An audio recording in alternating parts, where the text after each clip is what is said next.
130-120 over the Washington Wizards. Come on in the room. Come on in the room. Doc Rivers is our doctor. He writes out all of our scriptures. He gives us all of our medicine in our room. We are live as the Cream City crossover. Cool Travis third. JT. Chris King. Justin. Yeah, everybody's in the building, baby. 133-120. The Milwaukee Bucks defeat the Washington Wizards. And you know what they say, JT? Do you know what they say? Can't go undefeated without going 1-0. You can't go 82-0 without starting off 1-0. So the 82 straight streak starts now. Bucks win it 133-120 over the Washington Wizards. We appreciate you for joining us. Come on in the room. Come on in the room. Join us. It's a season 3, episode 1 of the Cream City crossover. Back like we never left. Back doing what we do. Doing it to you in your ear hole. That's what we're doing right now. As the Bucks do it. Hey, listen, it's the first show. We got to start off hot. We're coming at you hot. 13-point win for the Milwaukee Bucks. My goodness, I'm fired up, pumped up about this basketball team. Let the pundits say what they want.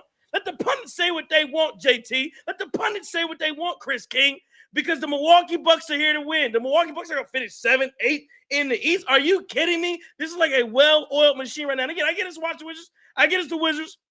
But that's what you want to see when you come out to start thinking. You can only play who's in front of you, so it's a good start. Let's do it. Game recap again.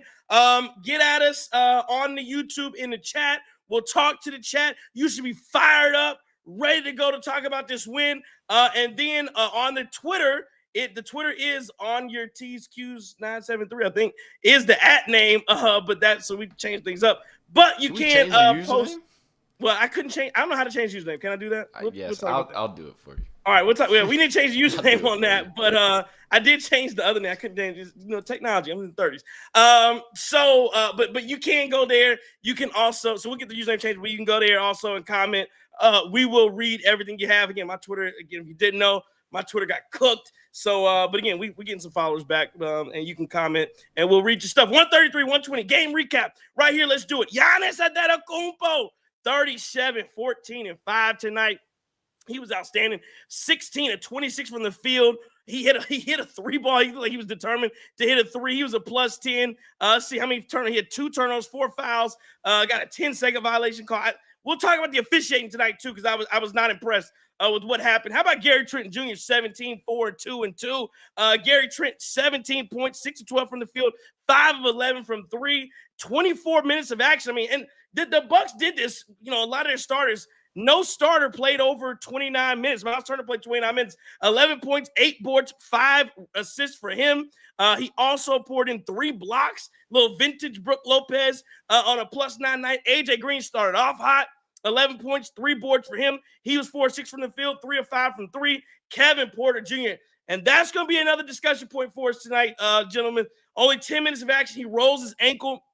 Thought another one should have been fouled, but I think he rolled it on Bobby Portis. But he started off hot with 10 points, 2 assists, 1 steal. I mean, he looked very good. 3 of 5 from the field. He was 2 of 3. He was a +15 on the night. How about Kyle Kuzma? Listen, starts off rough.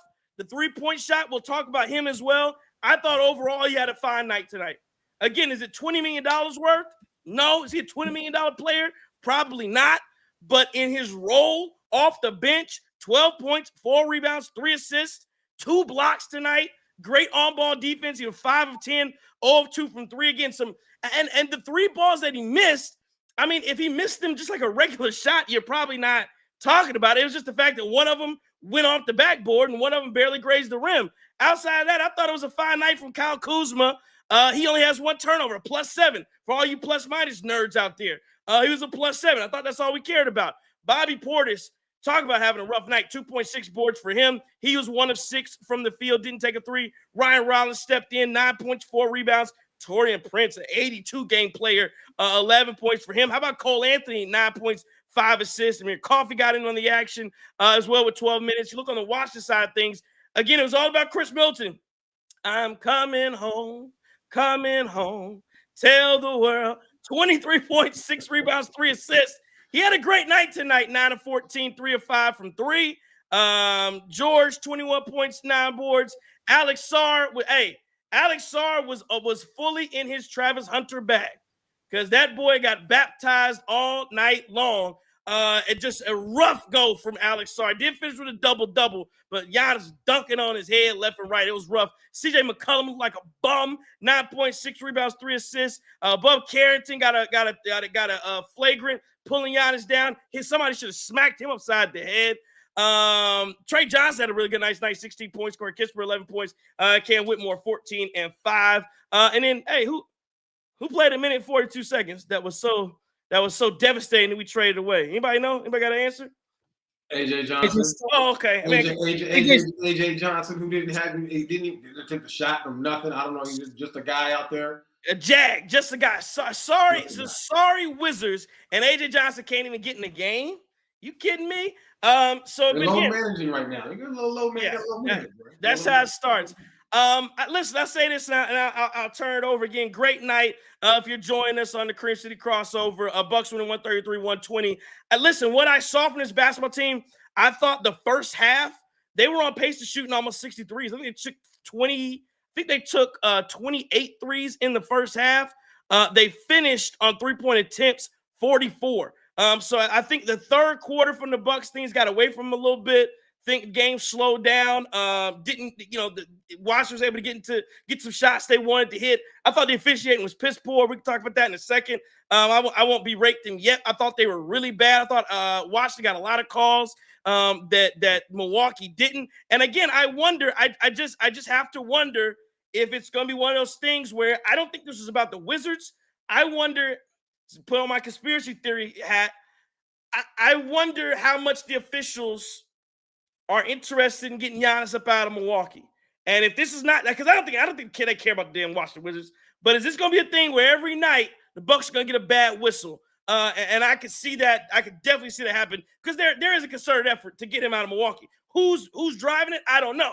We'll see how widespread this is. Might have to make a call to Pablo Torre and see what he said, what Pablo can find out about what's going on and trying to get Giannis out of Milwaukee. But outside that, again, I will say listen, we were like the Timu Boston Celtics. Take a lot of threes, fired things up. I thought the defense was good. On-ball defense was great. However, we just got called for a lot of fouls. And I don't know what to say about it because it didn't seem like the fouls went the same way on both sides. But Giannis was great tonight. AJ Green shot the ball well. Gary Trent Jr. shot the ball well. I liked Cole Anthony. Listen, what I'll say about this basketball team, 2 things. I'll give it to you, JT. I think they did what you expected them to do when we talk about coming out, playing fast, playing faster, more athletic, younger. They look like that, especially on the break. In the open court, they were definitely looking to run. I like that. My second, and this is more of a concern point. I don't want to put a damper or anything. My second point is, again, we know how things are. Rolled ankles. It's not gonna be a long-term injury for Kevin Porter Jr., I don't think. But again, a rolled ankle, that could be a week. Who knows? My second point is I think Kevin Porter Jr., I knew he was gonna be important to this basketball team. I think he may be more important than we think. Because that's when things started to break down from an offensive standpoint when Kevin Porter Jr. wasn't in the game, and especially going into that late in the second, third quarter. But again, Bucks get the win 133-120. I'm happy about it, fired up, excited. That's what I saw, JT. What'd you see? A whole lot of the same thing you saw, sir. But to your first point, one thing that I'll say that I like tonight is it seemed like everyone, to an extent, I don't want to be overly optimistic here, but it seems like everybody kind of did settle into their roles. When you talk about Kevin Porter Jr., he did come out at that point guard, came out swinging, looking like a starter. We needed to see him. You saw some of that. Really, you saw even in the limited time, so that scoring efficiency that you saw last year. You saw the guy that's what you need him to be, right? You talk about replacing a guy like Damian Lillard, and everybody talks about what he averaged in points per game, the plays that he made.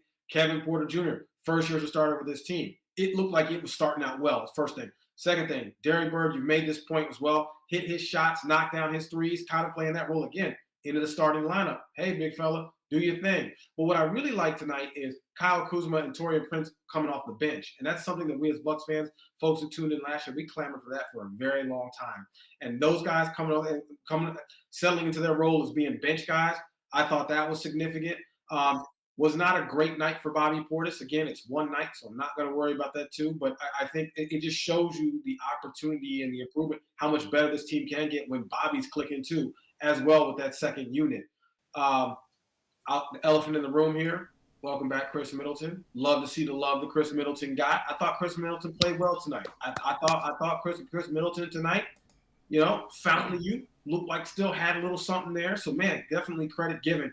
But one of the things that really impressed me about this Bucks team tonight is with all the new guys and new roles and new positions, that first half they came out and it was belt to butt. They were up 19 at the half. And then you know what? How about my man Giannis going Super Saiyan mode in the second half with 24 points, just to go ahead and let y'all know I'm on my MVP campaign this year too. Yeah. Oh, I thought I was finished. No, sir.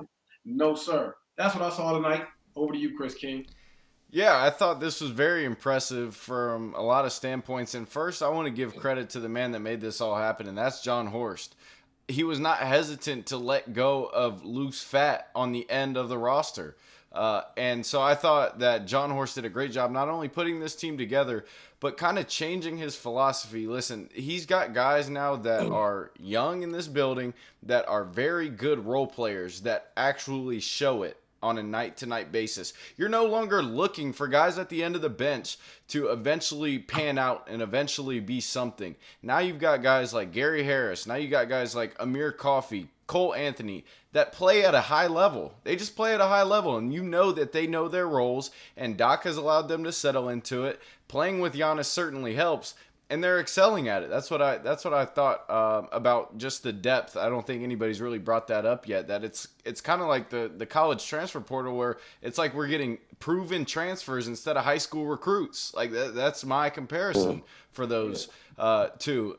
Yeah, game-wise, like, look, this is a Giannis classic where you just take over that fourth quarter against a young team. You bully Alex Sarr. You knock down a three-pointer after missing one terribly. Like, they had no answer in the fourth quarter. And even if, the defense let up a little bit in the third, I thought that it was a necessity to be able to see Giannis take over a game without anybody handcuffing him. I'll say that. I thought this team rotationally on defense was a lot faster.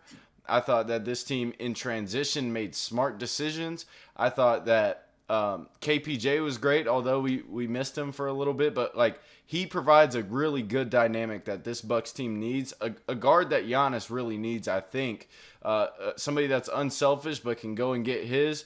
And so I'm really excited about some of the things that I saw tonight. Ryan Rollins got a little wild with the ball. We talked about how we thought he cleaned his handle up in the third quarter. He didn't really, and he turned the ball over a little bit. But, I'll chalk that up to the first game. I'm excited about this team, guys, and you guys should be too. I'm excited about him as well. Before you go, Justin, let me and give us some of the thoughts from Doc Rivers. NYC Randy with the super chat. Shout out to the super chat. NYC says, the refs were so bad. Flip this game on its head until Giannis just started stiff-arming these young guys. First time in years, we didn't look old. Bobby doesn't seem to fit for me, but great win. W 1-0. NYC, it's an excellent comment there. 100% agree with you that, again, Bobby, we'll talk about Bobby in a second. But, yeah, it's I don't know. You can't say it any better. First time in years, we didn't look old. That the Bucks did not look old and slow tonight. They look ready to roll. So again, I appreciate the comment. Good stuff there. Justin, take it away. Well, first of all, happy to be back. What a Absolutely. great day. Got my 22 on for Middleton. Yeah. It's the week of the former players going against the current squads. Thank God Khris Middleton took an L tonight, man. Let's go to Gary Trent Jr. first. He was a gentleman that was interviewed right after the game. He liked the ball movement a lot, but I love Gary Trent Jr.'s intensity. He said the ball movement was great, a lot to improve. The transition defense was good, but we need to improve. Got 11 threes up, more to come. Put the headphones down and walked away. Hey, Gary Trent Jr. is locked in, playoff ready. I think he heard Trey talking about him last year, but anyway, that's all right. Doc Rivers. Doc's all's forgiven. Doc's our doctor. No word on KPJ's ankle yet. Giannis's wrist and hand are good to go. Said that KPJ was playing good offensively and defensively and really getting us into a good place to play ball. Doc Rivers said it was the best basketball game the Bucks have played so far this year. First game. For all y'all that ain't reading in between the lines. I know my lawyer dudes got it, though. We got it. Where am I? Man, you know the tough thing about this stuff, man? When you be trying to write as fast as Doc talks, because he's a Chicago dude, I got a lot of chicken scratch here, so bear with me, man. Ball movement was great. The defensive intensity in the first half was great. Then they kind of got away from it in the second half, and that allowed the Washington Wizards to come back in the basketball game. Thought that Cole, Anthony, and Ryan Rollins were good, but they can't get in foul trouble now because KPJ is not there. So that kind of shrinks our depth, and we were talking about that during the last preseason game, right? Giannis was actually absolutely perfect on when to be aggressive and when not to be. He pick and chose his spots well, and I thought he did a great job with that. Well, Doc thought he did a great job. I agree with Doc, though.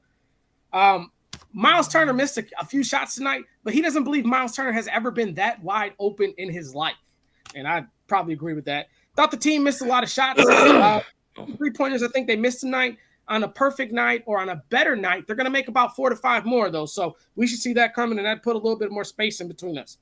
He still doesn't know who our second scoring option is. Thought that Kyle Kuzma was great. Then he switched up the adjective and said phenomenal. Ooh. Thought his playmaking was great. Thought his defensive intensity was great. Rebounded the basketball. Scored it when he needed to. This is me talking. This ain't Doc. I like when he flexed on the boy. What else we got in here? Cool. That Mufasa. Okay, sorry. We got some great shooters. They missed 5 3-pointers in a row, but they still had the fortitude to keep shooting. Trying not to get canceled because we got some high schoolers in here. I almost said a couple other bad things. Anyways, thought that the reception for 22 was absolutely amazing. Yeah. Thought the best thing that Middleton did, and shout out to all you Bucks fans that were there and all you Bucks fans that love Middleton. I think that all 4 of us do, and everybody around the world that is a Bucks fan does, cannot thank that man for what he provided for this city.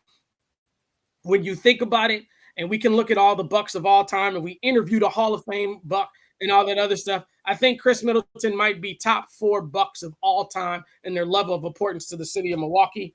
But the last thing that Doc said about Khris was that it was tough to play in that environment, but he did a great job doing it. What'd I do? I be forgetting how funny the comments. Midwest Ball said, right here. Is that Mark right here? That's great. That's a good one. I do got to make this point though, right? Because I want to go ahead and acknowledge Maddie, who talked about Khris, because Maddie made a good point. When Maddie was like, last year, I remember you guys saying Khris is washed. Well, he didn't look washed at all. He's the second best player on the court tonight. You know, Maddie, you're right? I'll give you that. He 100% had a great night tonight. But the issue with Khris was what? His best ability is availability. How available was Khris last year, right? Yep. He was not. How available was Khris when he got to Washington? He was not.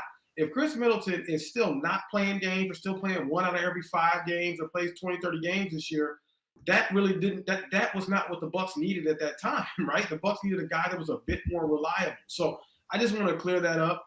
I'm happy for Khris. I'm glad he was balling. But, again, what this Bucks team needed last year was a guy who was reliable, who was going to be there. And there was just a lot of games that Khris did not play, could not play, looked immobile, or what. So that was part of the reason why we was like, yo, it's time. But having said that, Khris balled out tonight and definitely deserves his flowers.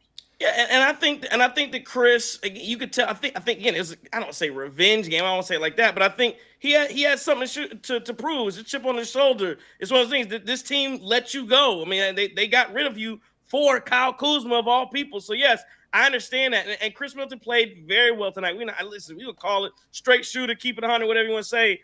We're never gonna say guys didn't play well when they what. I don't know about him right now. Don't do that. Talking about straight shooter, Stephen A. Is that what the show is called?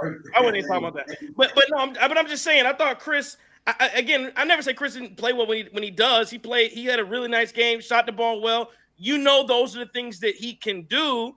And again, if you were to tell Maddie, if you were to tell me that this is the Khris Middleton you're gonna get every single night of the entire season, I would say he could play. If he could play 70 games and do that, I would say, yeah, I wish he could be a Milwaukee Buck right now. But again, don't forget, this Wizard team is not going to be good.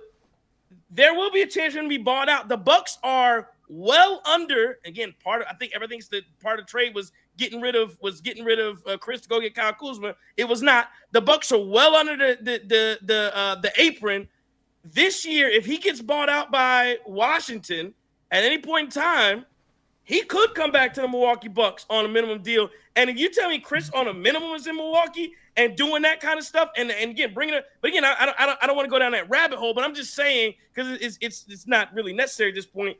But I'm just saying it could happen, and you could see that coming from Khris. But again, I thought it was a great night for Khris. And yeah, I do want to get. I don't know if you have anything else you want to say about that, Chris King. But I did want to get to some of the positives before we talked about Khris Middleton and what his impact was in bringing him back. I want to keep rolling on the positives from the Bucks tonight that you may have saw. You talking to me?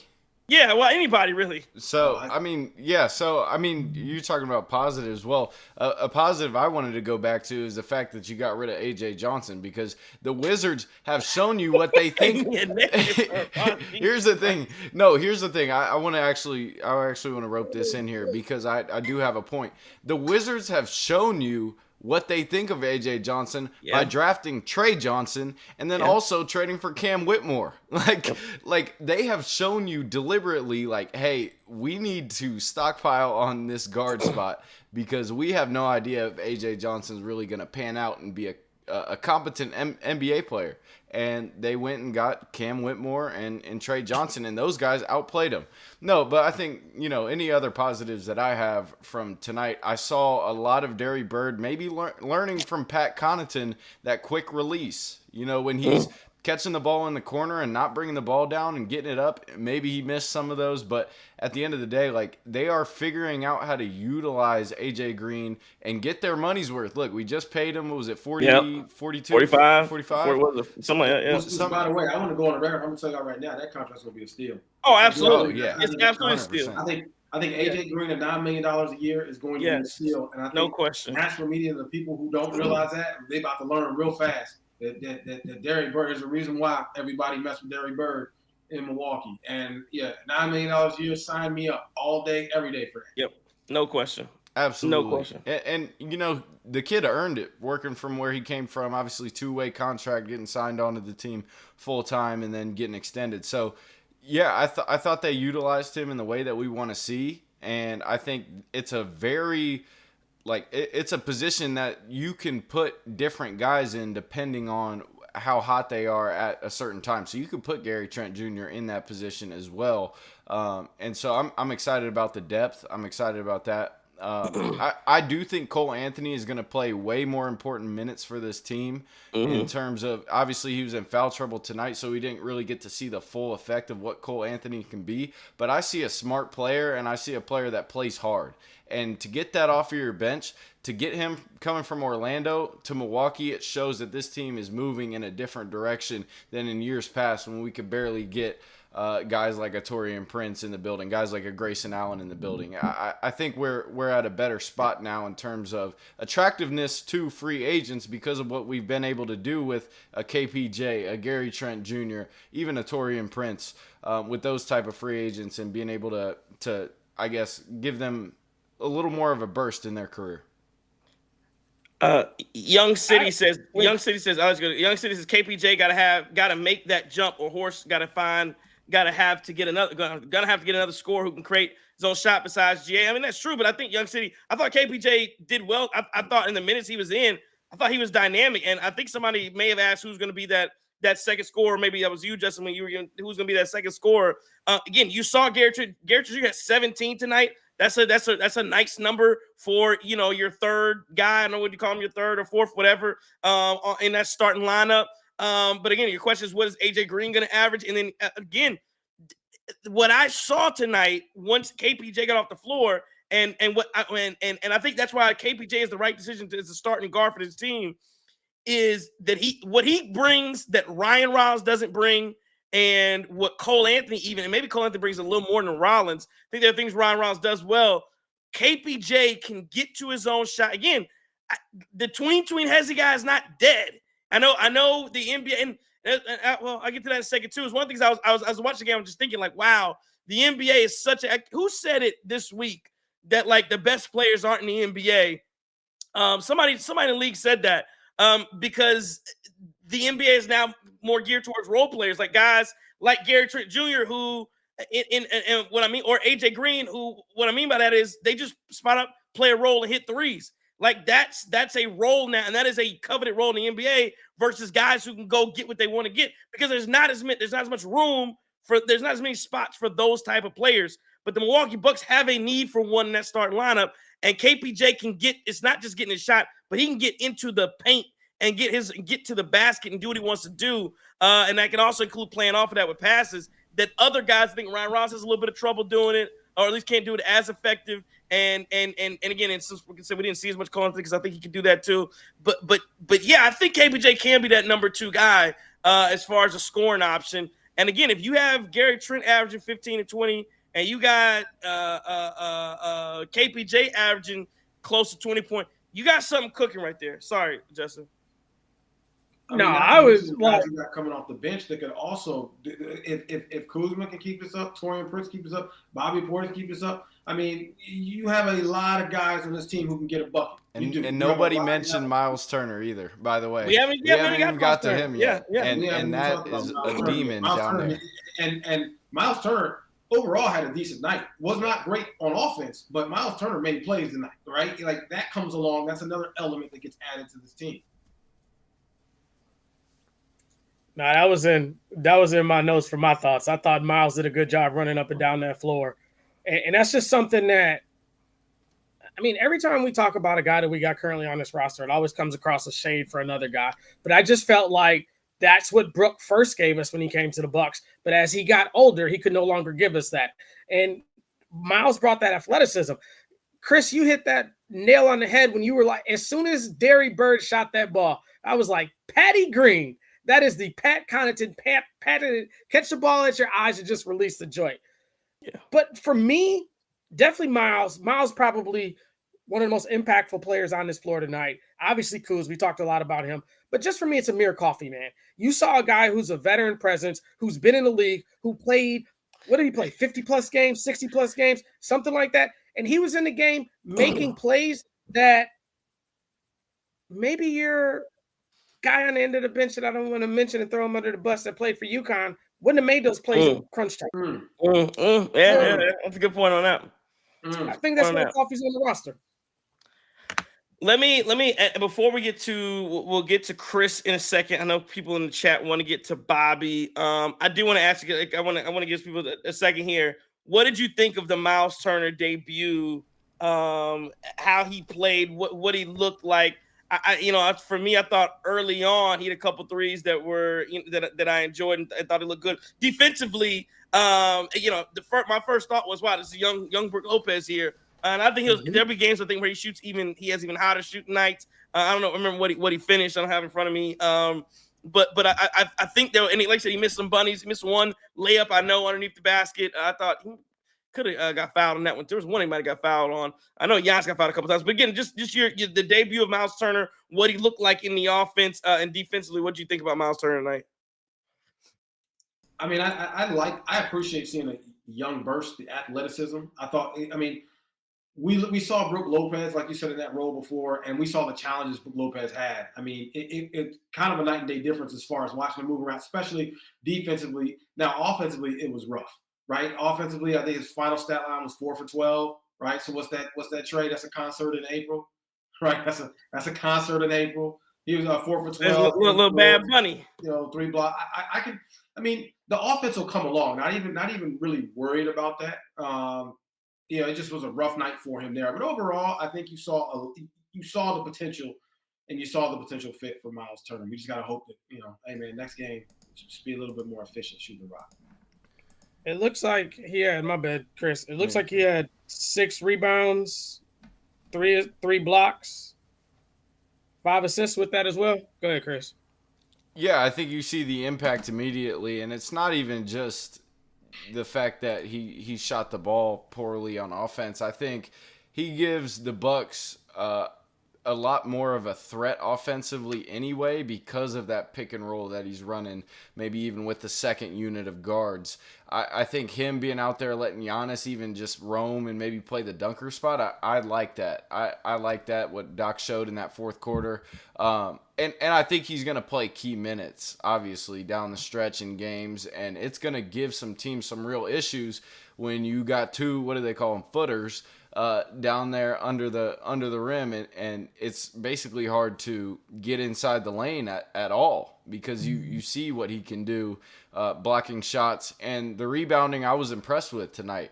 I do feel like the offense is going to come because we have a guy like Giannis who can draw so much attention himself, and you got to pick one. And it seemed like the Wizards picked one, tried to stay on the perimeter and let Giannis eat, and that's what teams are going to have to do now against us is pick your poison. And I think Miles Turner provides way more of a threat inside and out on offense than Brook Lopez did. And then the defense and the rebounding, that was an immediate impact tonight. Gabe Hutton says CK the GOAT. Sir, there we go. Alpha Leopard says Trace Boy Kuzma looks solid. Lag says we hate to move Bobby, but I think it's looking like we got to. Tish says we have to have the Bobby conversation. Daniel Joseph says Bobby P is butt cheeks. So a lot of different thoughts there. Before we go back to Bobby, let's go to Khris Middleton. Go ahead, Justin. What you want to say? Go ahead. So for Miles, even though we saw him do amazing things on this basketball court, I think the important thing when we're looking at every guy in this roster right now from 1 to 15 is all remember, take a deep breath, is game one.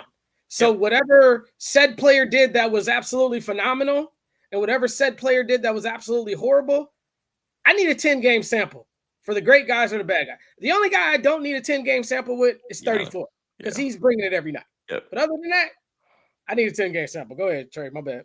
Yeah, no, I agree with that. Yeah, the only guy every night he's going to give you, they said those type of performances, no question about it, is Giannis. Even on bad nights, Giannis is putting up numbers that you can take home with you. I want to get to Khris Middleton. Let's talk about him for a second. Of course, not really elephant in the room, but he comes back. Obviously has a big night. Thought he played well. I want to get your thoughts on the reception that he got. I thought the crowd was excellent. A lot of cheers for him as he entered the game. A lot of cheers for him, like a curtain call as he left. First game back in Milwaukee. I want to know your thoughts on the video. There was how much pressure was on the social media team or whoever edits the video. I mean, they were really hard on. Giannis was big on it. Doc talked about it before game. They needed to do a really good job. Do you think they did what they were supposed to do there?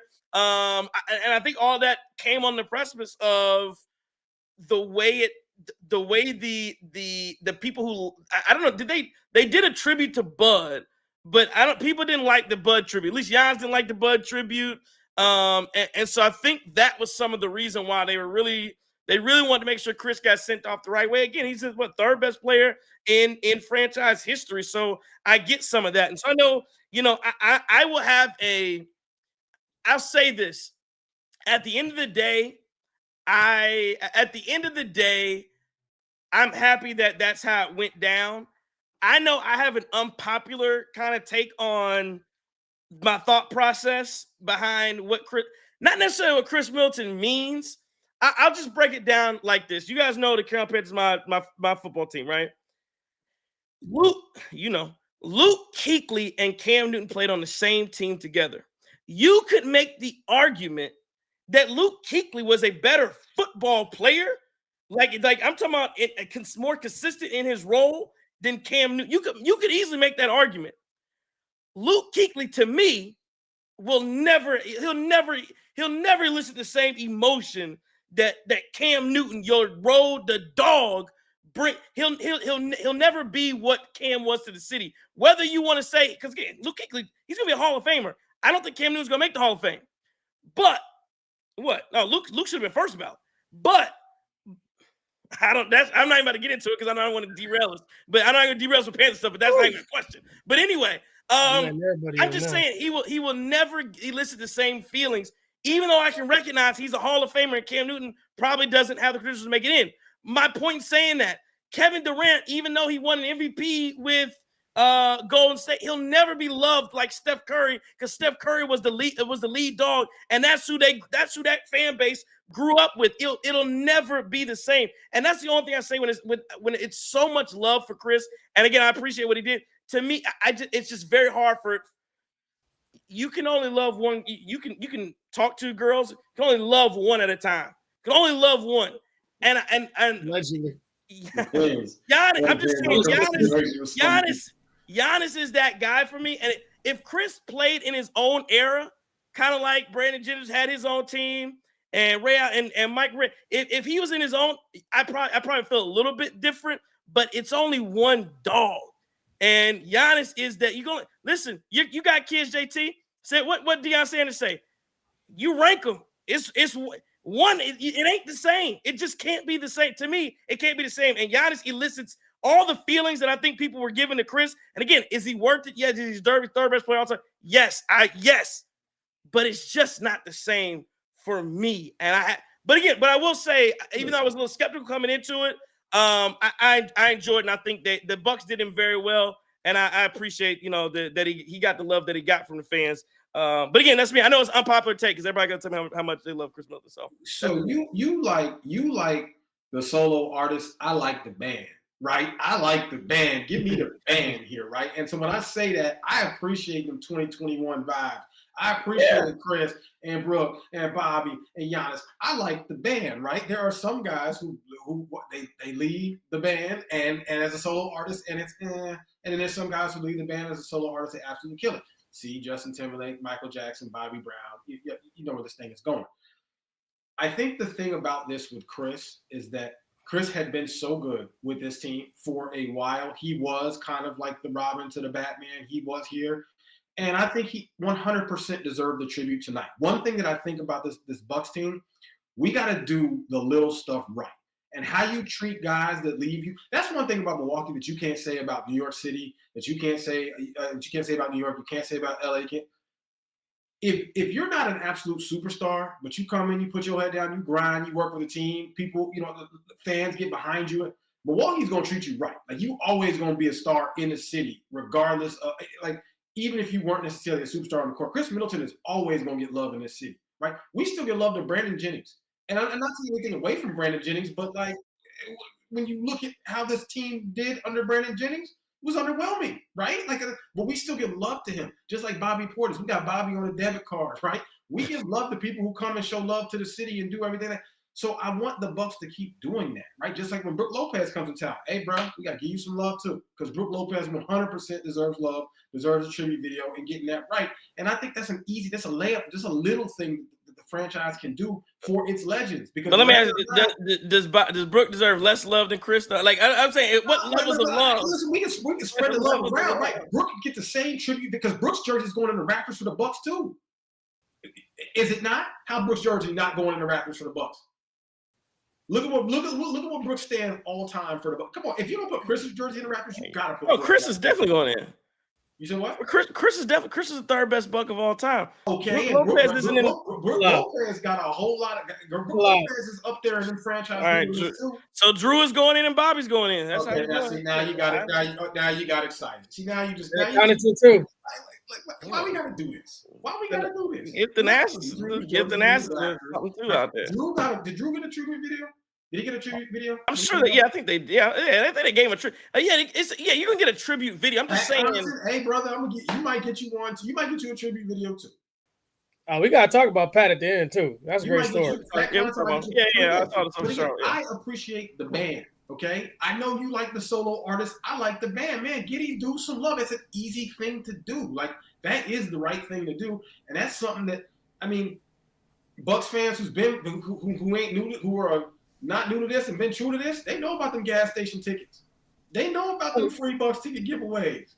They know about all that, right? And without the band, this team is still. Yes, Giannis played a huge role, but without the band, and even your boy Jason Kidd, you can go ahead and list him when you list band alumni.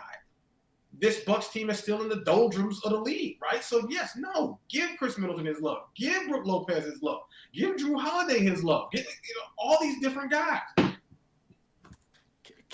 King points out they let Gary Harris get Brooks' number. I mean, hey man, I mean, I listen, man, but that don't mean we can't acknowledge Brooks when he get back. Yeah, Khris deserved it. I think just to piggyback off of what JT said, I think it's really important that we all recognize Chris's contributions to the team. The fact that he's a guy that didn't come with any drama really at all, especially playing with a superstar alongside a superstar, willing to take the backseat role, but being able to elevate in those certain moments to propel us to a title. That's something that I'll never forget. I remember, I mean, even in the bubble when, Giannis goes out, Khris had an amazing game to not get swept by the Heat in the bubble. Like, there's these little things that you take each year after he's gone, each year while he was still with the team that you really appreciate. And so I do think the Bucks did him well. And then at the end of the day, you don't want to burn any bridges because Trey mentioned it. Hey, they buy him out. Why not? Why not make the reunion happen? So, I think that the Bucks did a good job of just making sure they didn't burn bridges and then also appreciate him for what he did. And then as far as his performance tonight, yeah, he looked good. I missed those quick trigger threes. I think Lisa said right in Giannis's face. So he looked like maybe not vintage, but he looked like the scorer that we all know he is, and it was nice to see. But we'll see if it continues. Yeah, man. So, by the way, Daniel Joseph is hilarious. Yeah, I see all that. First of all, if Luke Kuechly should have been in first ballot Hall of Fame, that is even more disrespectful than Leroy Butler had to wait a million years of being all pro all decade. But anyways, I'll digress. I mean, so Calvin Johnson too. Go keep going.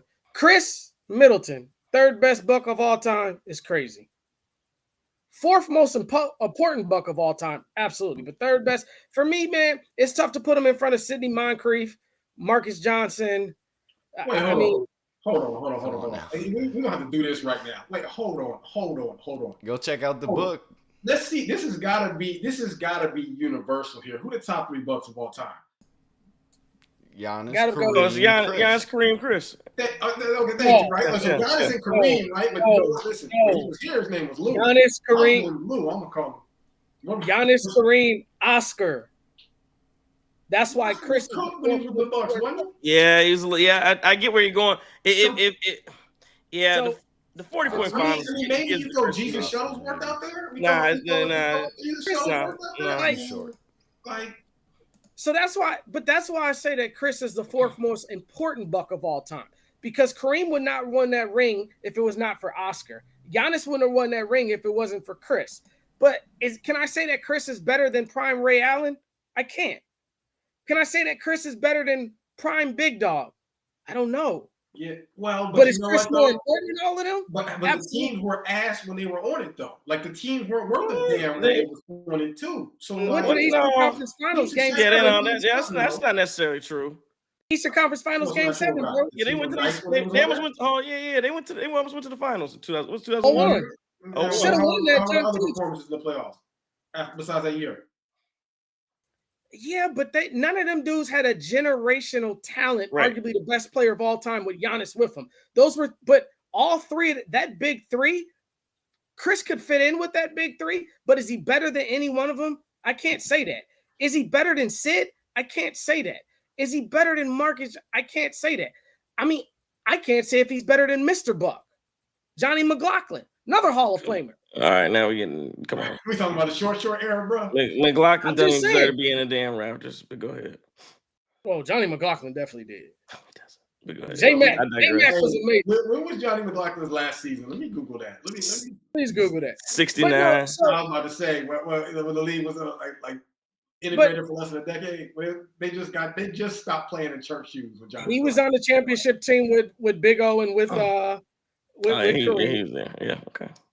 All right. So, as far as what Khris is to the city, man, I say he's the fourth most important Buck of all time because we don't have that championship if it's not because of him. And I hear the Lopez, I hear the Drew Holidays and the Bobby Portis and Pat Connaughton had a great run during that finals.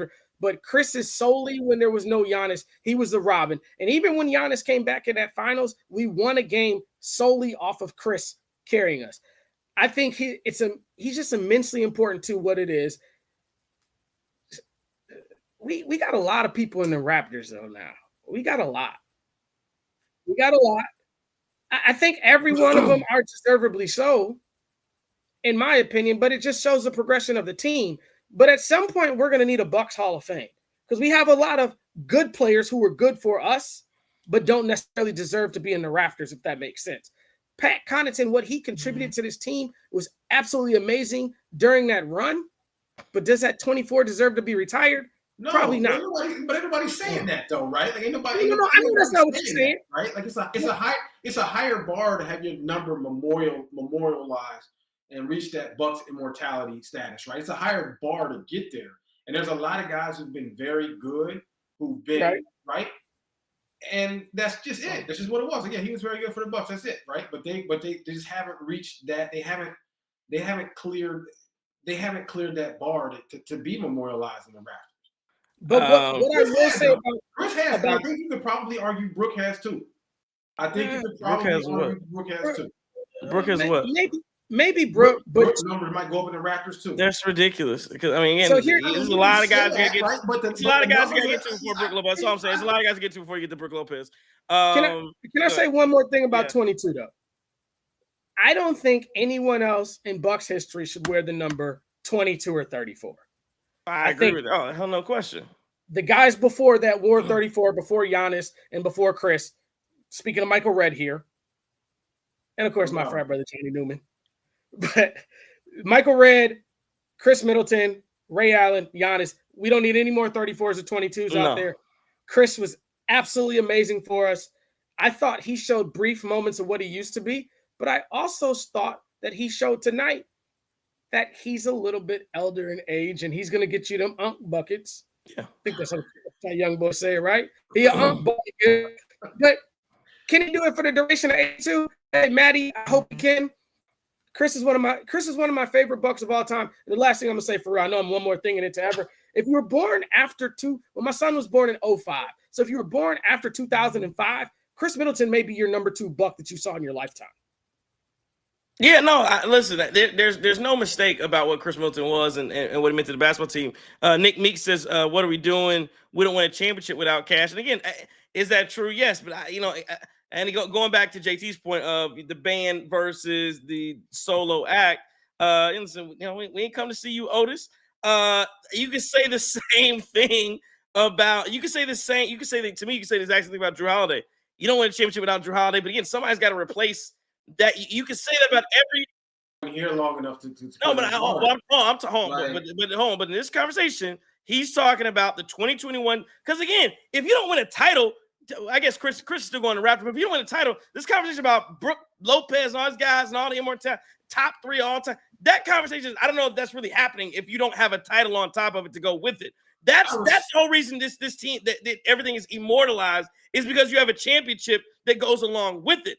And to me, and right, exactly. That's why resume. Nobody talking about no damn PJ Tucker. Man, PJ Tucker. Listen, man, there's levels to this. You get your jersey in the rafters. You get a tribute video. That's the next level. The last level is just city love. Hey, PJ Tucker. No. Giannis can get a statue. No. There's a different level. There's a statue level. And Giannis should get a statue outside of the 5-star. No question about it. Okay, well, there's a statue the highest level, right? Yes. Giannis should get no question. Yes. The statue is the highest level, and then there's the jersey and the rafters, and then there's the tribute video, right? Or is it Ring of Honor? Maybe Ring of Honor? Yeah, Ring of Honor, something like that. Ring of Honor, whatever. Ring of Honor, jersey and the rafters, whatever that is. Then there's a tribute video, and then there's city love. Seriously, there's city love. Like, hey, you know what, man? Go ahead. You see that man at Cops? What's up, right? Like, people message you. Oh, you want to do a turkey drive? Hey, people gonna show up and support you. Like, there's city love there's levels to this thing. Most of the guys y'all just mentioned are gonna get city love, right? Like, I mean, Pat Connaughton will probably get a tribute video. Brook Lopez will probably get a tribute video. Drew Holiday got his tribute video as well, right? But, after that, it's remember you. People going to show you love. And they gave a tribute video to OJ Mayo. They will give They would give a Okay, tribute no, to yeah, whoever, yeah, man. yeah. I'm just saying they did. That's before we got good. That's before we got good. I'm just saying they give out tribute like it's I'm turkey just saying, candy. like, look, you really want the tribute, just take him to Silk. We gave Mike Conley the Like, tribute. reach that level. Better stay on Water Street.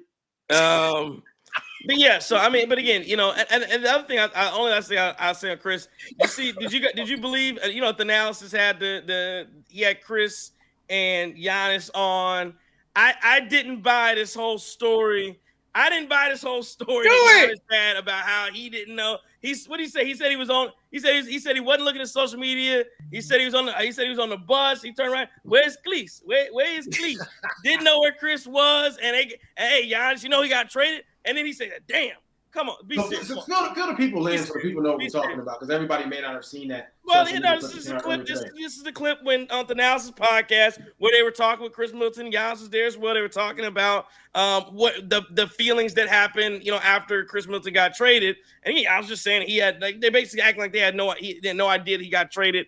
Again, I'm not gonna say that one of those things where like Giannis doesn't know, like they go to Giannis and say, "Hey, we're about to trade Khris today." But do I think he had his blessing to know that Khris might be gone? Yeah, come on. I don't think, just like the same thing with Damian Lillard, same thing with Miles Turner coming in, same thing with Jrue Holiday. Like, again, same thing with Adrian Griffin, same thing with Doc Rivers. I'm not saying Giannis is the sole decision maker, because he's not. But do you think that any organization, again, he's damn near on the cusp of leaving every summer, if you listen to Sean's, but at least this summer, we know he's had some conversations. At least we know he's thinking about whatever you want to say. And you tell me that organization just making deals and don't even ask him what's going on. Come on, man. Come on. Come on. We're not. You're insulting our intelligence to try and pull that one on me. You found out Khris was gone. Khris, he sits behind me on the bus, and I got on the bus. I said, "Where's Khris?" Come on. Listen, man. Hey, and that's hilarious, by the way. But my thing is this: like, you can't. It seems like every move the Bucks have made in the last 3-4 seasons, has been with the blessing of Giannis. It has been with keeping as it should be. As it should be, right? And he's played that role. So you're telling me that one of the bigger trades you made in the last few years, he didn't know nothing about? I mean, look, and to an extent, I think a lot of like local Milwaukee fans, they drink the Bucks Kool-Aid. They do, right? And because nobody else does, so somebody got to drink it, right? And so I think a lot of Bucks fans do that. But this feels like drinking the bathwater, man. Like, this ain't it. Like, this is not. It's getting late. This kind of nonsense. It's getting late. I absolutely don't, and I am not. Like I said, I've been cool. I ain't drinking my bathwater. But that's getting late. It's like they want us to believe this BS, this little BS back and forth that they put forth on that show. And it's like, come on, man, y'all playing right now. Giannis, you knew damn well that there was a chance this move was going to happen. Like, why you acting brand new right now? Like, I ain't know. Like, give me the voice, Trey. What'd he say? Where's Khris? Right. Yeah. Come on, man. Come on, man. I was unmoved by that. Well, and this is typically how Giannis has kind of acted for any close teammate that has ever been shipped away ever. So it didn't surprise me that he said this. But in my opinion, I mean, I just don't feel like there's any chance in hell that he really had no inside information or wasn't at least briefed on the fact that they may move off of him. And so Giannis has always kind of wanted more, I feel like, throughout his tenure, and to get that, it came from moving Khris. Obviously, like, you may not have Miles Turner, you may not have KPJ, you may not have some of these guys that are balling out now. So to keep him happy, I certainly think that he was a part of those conversations, and I'm not doing that. I can't take that at face value and say he's telling the truth about that. How you say it again, Trey? Where's Khris? Hey, listen, I don't really have anything to add. I think it's all cap. But it didn't help it when Trey's doing the voice and then Thanasis is doing the same voice. And then it's like they're talking about playing cards and all that stuff. But the only thing I want to say on the whole front is Khris was a throw-in dude for a Brandon Jennings, Brandon Knight trade. Yeah. Basically, so if you listen to that podcast, he talks about growing up with Giannis in the NBA. Giannis talks about spending more time with him than Thanasis and all this stuff. So you're thick as thieves. Giannis, you're the face of the franchise. and you don't know your best friend getting traded, come on, bro. Let's be real. Right. Yeah. I'm right there with it. Listen, I think I know people in the chat want to talk about Bobby Portis. Do you guys want to do Bobby before we start to kind of get to closing, getting the wrap, or we want to, or we're gonna do this? Let me executive decision. Are we gonna spare the Bobby Portis talk for one more? And we're gonna give Bobby a reset, a redo. I'm prepared to give Bobby a redo tonight and let it go, and move on. And again, if you do this when they play again Friday, yeah, Toronto. Look, I think if you do it on Friday, we're gonna have a real conversation about Bobby first Portis. topic. It's one night. Bobby was let bad. it go. It's one night. It's opening night. Bobby was bad when everybody else seemed to be good, right? Like not every, but I mean, the bottom of the roster not so much. But Bobby was bad when a lot of other guys seemed to be good. And I think we just have a higher expectation for Bobby, right? When somebody stinks it up an opening night, out of all the new faces and new places on this lineup, that's not who you predicted. If anything, we thought Bobby would, be relatively consistent. We thought Bobby would have done a thing. He just stunk tonight, right? But again, he didn't age in dog years over the summer. It's just one bad game. So it's something worth monitoring. And, if we got an issue 10, 20 games in, listen, we'll be the first and maybe the only show to call that out, because a lot of people don't like to. Y'all know that. We say things that are unpopular all the time, but I think this is one game, so no need to overreact. Okay. Let's see. Go ahead, Chris. I think we a show of the people, so we got to get the people what they want, right? That's true. But here's the thing. I mean, we've been burned by this many a times. But then we go back, and so he'll have a bad game, and then he'll drop 30 versus the Nets. And then he'll have another bad game, and we'll say it's the inconsistencies, and then he'll have another good. It's a repeating cycle with Bobby. That's the issue. So I don't know if you guys want to really give him another game when it's really just the inconsistencies, and we can call that out right now. Well, I'm not. Listen, I'm just saying, really, just from a time perspective, I just didn't want to dissect everything that went on, Bobby, how bad he played. Because again, there's plenty of time for it, and we went along about Chris. My thing, I'll wrap it up very quickly on Bobby. He's got to play better. And again, there were two possessions I recall in particular where he went black hole Bobby back-to-back times and just missed. And again, Bobby is the only thing I say. We said, and this is something we've talked about before for the last 2 years. Bobby Portis is only good if he's hitting buckets. And if he's not Bobby like at this point, the defense, it's a lost cause. Like that's kind of how we got with Khris Middleton, where the defense was, he just doesn't have it. And at one point, didn't have, and so I don't even have to continue. What I always say, JT, I don't. It was like some of the things that Kuzma was doing wrong last year. I don't have to be labored when I don't expect you. What they say, like when the coach is yelling at you all the time, that means they still have expectations. Once I stop doing that, I don't. I've lost it. I don't. There are things I just don't think he can do, and expecting him to be able to do it, at some point, you're the fool. So I know defense is done. He's got it. So again, you can be a monster on the boards, at least get rebounds, and let that be your defensive impact. But if you're not scoring, what was he 1 for 6 tonight? Then you're really not helping the basketball team. And that's like I said, I'm not gonna get into this. That's all I'm gonna do on Bobby tonight. Well, I got one quick thing on the not negative side for Bobby. So I remember Ryan Rollins' shot that Lisa was talking about how tight the rims were and why the ball rolled out. That was a great offensive rebound by Bobby that set the kick up. And one of Kuz's blocks were caused by Bobby moving his feet and getting in there. That's true. So I remember that one. That's true. There are times it was this Bobby's best game. I'm a Bucks defender. I'm never gonna say nothing negative about any of the Bucks, but I will say Bobby can play better than what he did tonight. And in spurts, he showed better things than what he could do. We need to see more of those positive spurts than that other stuff. And it's coming, man. I'm gonna give him some little bit of grace, man. I live in the South now. I was raised in the Midwest, so we got to give him grace. Ain't that what they tell you at church, Trey? Yeah, they do. Amen. Is Kuzma bald? Everybody else will tell it like it is. But hey, let's not have another bad game, sir. We just can't get that kind of grace. Your boy Marvin Winans out there say I need 2 stacks. Down 1,300 ain't enough. He said I need 2 stacks. Marvin White. Are Was that the pastor that was like, he need everybody to donate 2 bands and somebody Yeah, donated $1,200? they had $1,200. He He said, was like, "Hold up, don't come here with no $1,200. I need 2 stacks." Yeah, that was hilarious. Hey, real quick, do we have a new look Kuzma again? Is he bald? Did he go bald? Is that what I saw today? I don't know if he's bald. He got the, Doc has like the cut that's like, I still see hair. I don't know what I'm looking at with Doc, so I don't know. He got the joint. What's the Hair Jordan joint, like the crisp hairline, but the roof tattoo joint.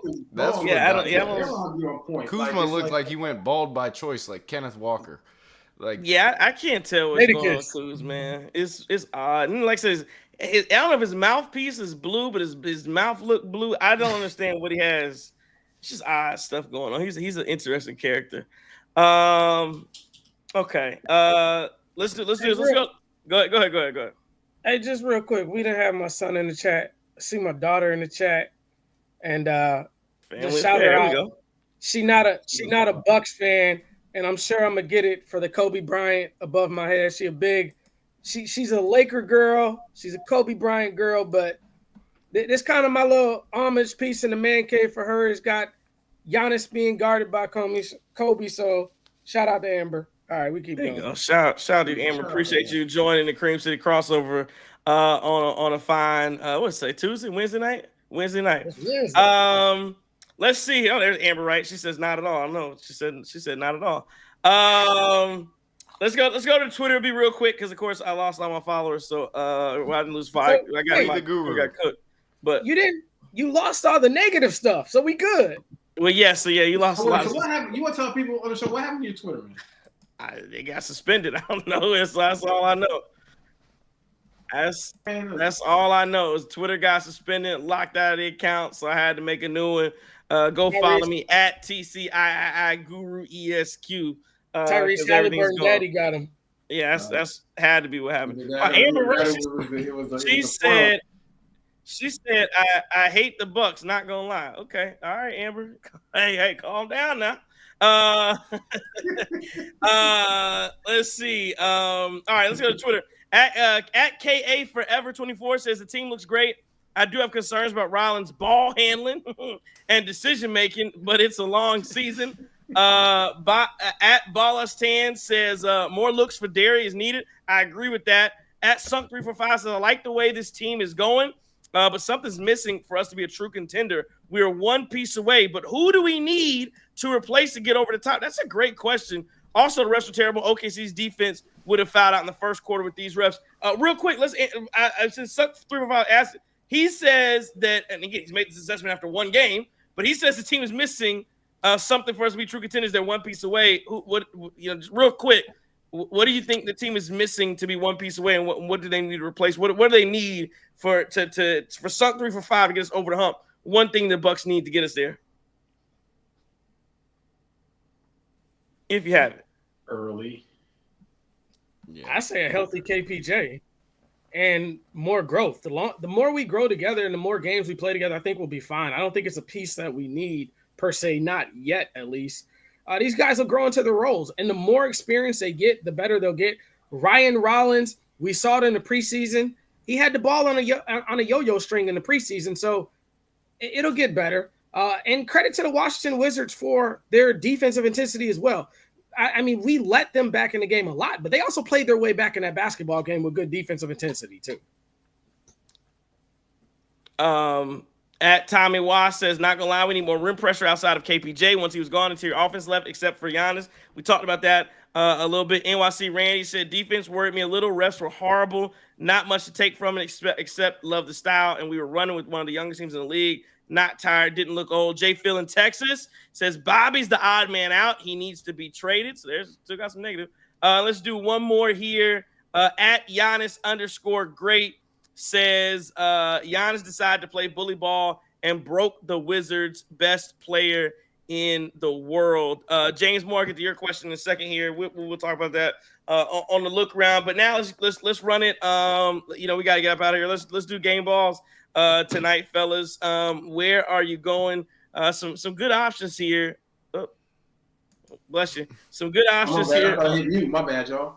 Damn, I thought I hit mute. Some good options on the game ball. Where are you guys going game ball wise?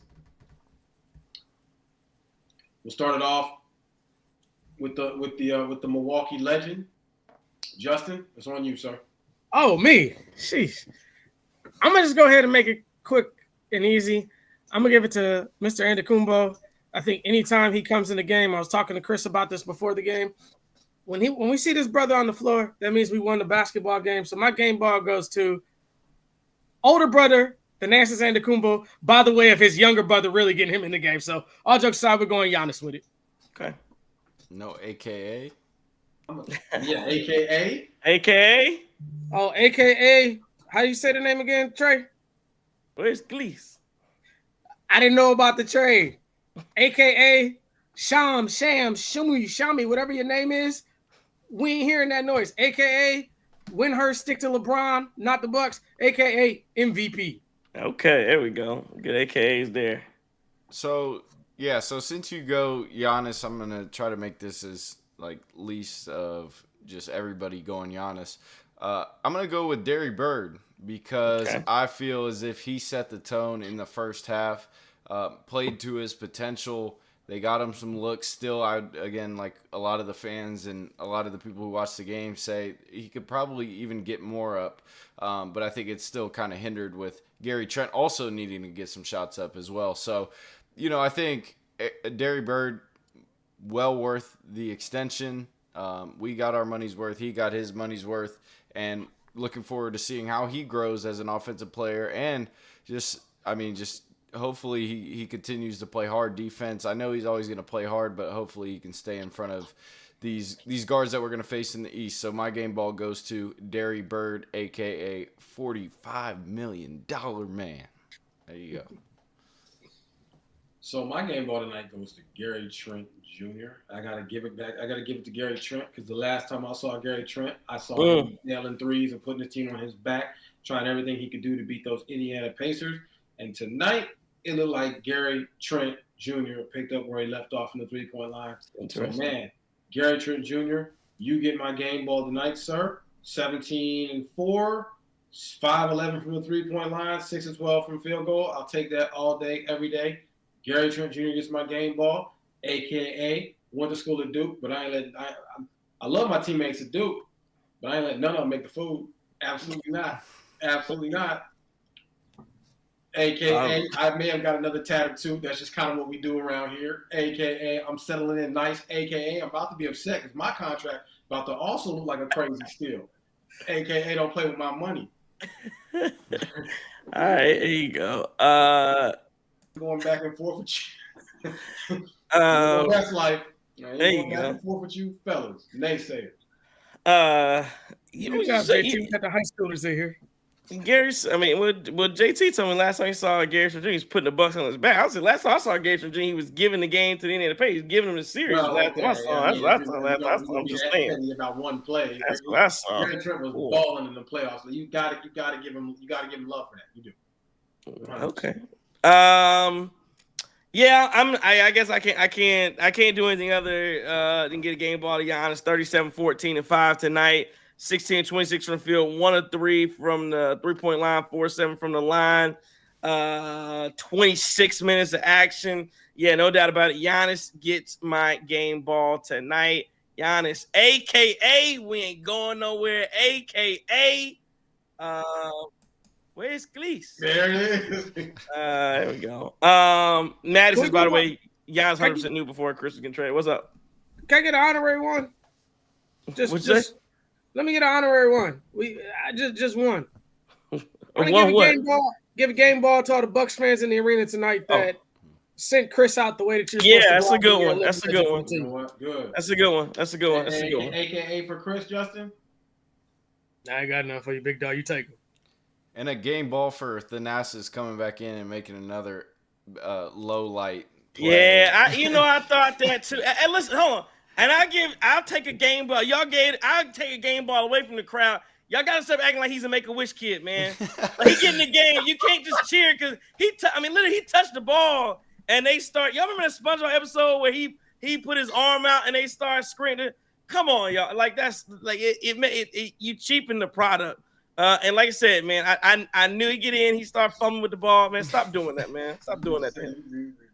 It's bad. Some off brands and Kroger goods at this point, bro. Yeah, man. Like I said, man, treat him like an actual NBA player, man. Ain't no reason to. You see him when they're asking everybody, did you what's your highest point total? 29 in the league. 29. Yeah, he did. He knew He that did do immediately. that. He was probably thinking about that walking into the building before they asked the question. Yeah, he got 29.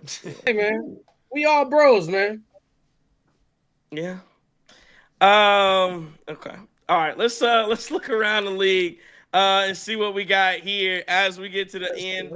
Bucks win 133-120 over the Wizards. Spurs are up 99-74 right now in the fourth over the Dallas Mavericks. Let me tell you, I've been watching this as we've been doing this and kind of glancing up. Felt home. Let me just see what Wemby has right now. Wemby is 33, 12, 3 blocks, 12 of 18 from the field, plus 26. Fellas, I'm telling you, I'm looking at Wemby. This thing might be over, guys. This thing might be over. Like Wemby might be ready to lay it. It's been talked about and kind of thought about. Wemby might be ready to lay his stake as I'm the best player in the NBA. Now, again, we got to see him do it the whole season. But he's ready to say this. He's ready to to really get into that conversation right now. What is year 3? Yep. Jesus. What does Cooper Flag have? Flag has right now 8 points, 10 rebounds. How you got 0 assists and Jason Kidd put him at point guard? He 4 of 13 from the field, so not the best night. He's minus 29 as well. Why pass when I can shoot? That's how the young boys play. Why pass when I can shoot? What? Kings are up 89-85 right now in the third over the Suns. The Blazers are up 85-81. Earlier tonight, Knicks beat the Cavs. The Hornets beat the Nets 136-117. Magic beat the Heat. Raptors beat the Hawks. 76ers win 117-116 over the Celtics. Bulls beat 34 points. Yes, that's a good point. Taylor Thompson says VJ Edgecombe, what a rookie debut. Good call out, both of you guys. Bulls beat the Pistons tonight, 115-111. Grizzlies taking down the Pelicans. And how about the Utah Jazz beating the LA Clippers? They first quarter, it was 43-19. Utah was up over the Clippers. So again, interesting scores around the league as this thing gets started. There was a question from James Moore when I asked you guys. He said, how do you guys feel in regard to Michael Jordan on NBC? I wanted to go into that whole NBC thing in general as my portion to look around tonight. Last night, of course, the NBC comes back. 2 things.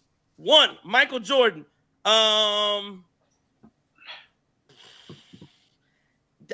Listen, man, I didn't know what I thought Michael Jordan was about to do. Hey, he just finessed the system. I know that man not about to sit in his house and have one interview that spans over the course of the year, and he about to play that off like it's like he a real. Didn't he get like $40-some million to do that? And he's sitting there doing talking about, the last time I picked up a basketball, I shot a free throw and hit it in front of some kid. He said absolutely nothing. That is not what I want to hear Michael Jordan talk about. I want to hear Michael Jordan talk about who's the best player in the game. Tell me who's the best player all time. Tell me why it's not. Why it's him over LeBron. I want to hear him talk about some real issues, not no mess like I was shooting hoops at the Ryder Cup in the house. Come on, MJ. Come on now. My favorite part about that interview is Mike Tirico asked him, why do this now, Mike? And Mike was like, I want to give back to the game of basketball. I want to give back because I feel like as old guys, we got the responsibility to pay it forward. Yeah, I paid you $40 million for a job you can do from your house. Yeah, that's a good point. At 60, what's Mike, 63 right now? You've had this epiphany now, Mike. You've had this epiphany that I need to give back, pay it forward, and give it back to the young guys. Yeah, you notoriously have not been that guy. Come on, yeah. bro. The only young guys you've been rocking with were the guys who are making you money, right? Let's just be honest. Team Jordan. It's just unbelievable. And Michael Jordan gets up there and says that. Oh yeah, I want to give back. I want to do that. Having said that, I like the fact they're talking to Mike. And I agree with you, Trey. I want to see some more substantive stuff from Mike. I do want to see Mike bring it. Talk about guys' strengths and weaknesses. Talk about how to defend guys. Talk about what teams are doing right or wrong. And I hope he does take that role. And you know the last thing I'm gonna say, good to see Mike in a suit, man. Good to see Mike in a suit. Well, as opposed to Carmelo Anthony doing whatever the hell he was doing out there in a damn hoodie. Everybody else got a suit on the broadcast. In the NBC, was he out there scheduled to be there, or did they just pick him out the crowd? No, he never wear. He barely wore a suit to the damn Hall of Fame induction. Oh, okay. I felt like Carmelo. I was like, oh, maybe they grabbed the Carmelo. Like, hey, you want to be a part of this? We got to extra money. Nah, he's doing nothing for free. Last thing I'll say on the NBC is I like the nostalgia. Round ball rock, all that kind of stuff. It was dope. I thought that this is what I will say about NBC. I just don't know if it's gonna be enough. Again, I like the fact they started with the starting lineups. That was dope. Again, it brought a lot of the feel back to everything. I guess again, my whole thing is, and I know people were talking, oh, it's so much better than TNT and ESPN. We'll see. I mean, again, night one, yes, it hit. Will it hit in game? Will it hit when we're in the middle of the season? Will we still be saying, "Oh my God, NBC"? But again, for right now, I thought it was dope. They did a really good job on the presentation. And yeah, I was impressed outside of Michael Jordan segment. Yeah, I'd like to see Mike break down the game. I think it would just do, even more for his legacy to be able to step in that role, not be too self-centered to just do interviews from the house. But at the end of the day, I do think it's cool what they're bringing back. And I also saw Chuck, Ernie, Kenny, and Shaq on ESPN, which is an adjustment. So it's a new time. It's ridiculous. Everything's changing, but they're not messing up too much, so it's no problem for me. Some of the stuff brought me back to my childhood, man. I thought I was going to see Mike walk out there with those Carolina blue biker shorts underneath the bull shorts when they put the music on and stuff like that. JT, he did say if he could take that magic pill, he'd put those shorts back on and stuff like that. So I thought he would. But he's probably put the baseball pants on too. Oh man, I need him to come to the arena though. Yeah. And not just a Charlotte Hornets game, but we need him at a different arena. I would love to see him. What do they call that hockey arena down there in Chicago now? What's the name of it? I don't know, because they haven't had a good basketball team since hockey's been there, but whatever. Now y'all know I got a question, and I need somebody to ask this with Mike. Now listen, this is not worth the price of admission if Mike is not going to talk about his tenure as president of the Charlotte Hornets. Oh, he's not. He know he better do that.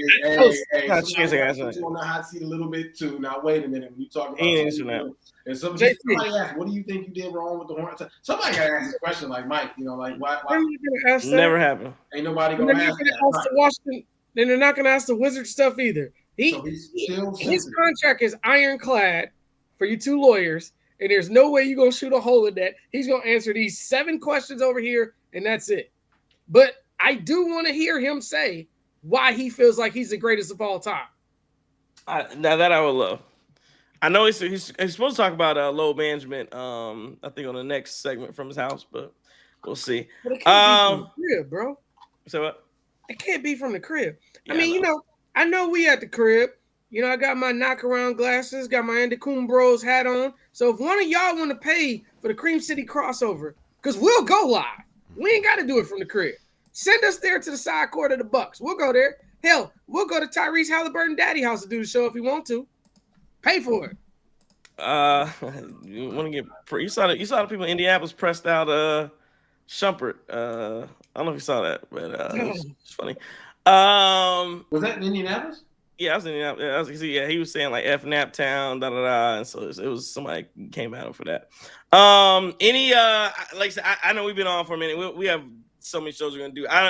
I won't give anything else for topics tonight for look around. We can do it later, unless anybody else has anything they want to go with for the look around, and we can get this thing wrapped up for night one. What are y'all brothers thinking about that World Series? Obviously, I'm going back to my roots. All the light-skinned brothers got to stick together, so I'm going with Drake. I'm going with Canada. Oh, okay. Go ahead. Go ahead, bro. Go ahead. Well, I was just going. I'll be short and sweet. Did you see what Shohei Ohtani did to them Brewers? Hey, Listen, hey, Over. hey, I don't know. Give me the Dodgers. And how many? What I'm gonna say, and what I'm Wow. gonna say, and I'm gonna give you the honest. This is my honest opinion is, first off, Shohei, legend, absolute legend. That's just a legendary game. That was a little league style game where he's out there slinging it on the mound and hitting bombs. I mean, I pick your favorite baseball hitter of all time. How many of them hit 3 home runs in a playoff game? I mean, it's just unbelievable. You can't say enough about that.